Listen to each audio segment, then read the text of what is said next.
Rehoboam went to Shechem, where all Israel had gathered to make him king. When Jeroboam son of Nebat heard of this, he returned from Egypt, for he had fled to Egypt to escape from King Solomon. The leaders of Israel summoned him, and Jeroboam and all Israel went to speak with Rehoboam. Your father was a hard master, they said. Lighten the harsh labor demands and heavy taxes that your father imposed on us. Then we will be your loyal subjects. Rehoboam replied, Come back in 3 days for my answer. So the people went away.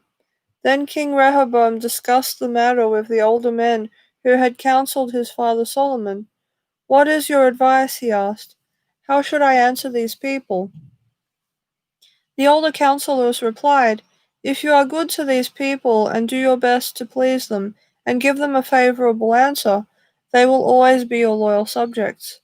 But Rehoboam rejected the advice of the older men and instead asked the opinion of the young men who had grown up with him and were now his advisers. What is your advice? He asked them. How should I answer these people who want me to lighten the burdens imposed by my father? The young men replied, This is what you should tell those complainers who want a lighter burden. My little finger is thicker than my father's waist. Yes, my father laid heavy burdens on you, but I'm going to make them even heavier. My father beat you with whips, but I will beat you with scorpions. 3 days later, Jeroboam and all the people returned to hear Rehoboam's decision, just as the king had ordered. But Rehoboam spoke harshly to them, for he rejected the advice of the older counselors and followed the counsel of his younger advisers. He told the people, My father laid heavy burdens on you, but I'm going to make them even heavier.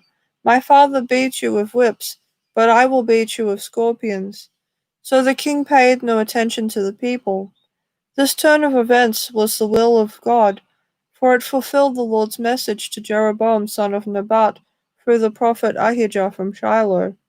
When all Israel realized that the king had refused to listen to them, they responded, Down with the dynasty of David, we have no interest in the son of Jesse. Back to your homes, O Israel. Look out for your own house, O David. So all the people of Israel returned home, but Rehoboam continued to rule over the Israelites who lived in the towns of Judah. King Rehoboam sent Adoniram, who was in charge of forced labor, to restore order. But the people of Israel stoned him to death. When this news reached King Rehoboam, he quickly jumped into his chariot and fled to Jerusalem. And to this day, the northern tribes of Israel have refused to be ruled by a descendant of David.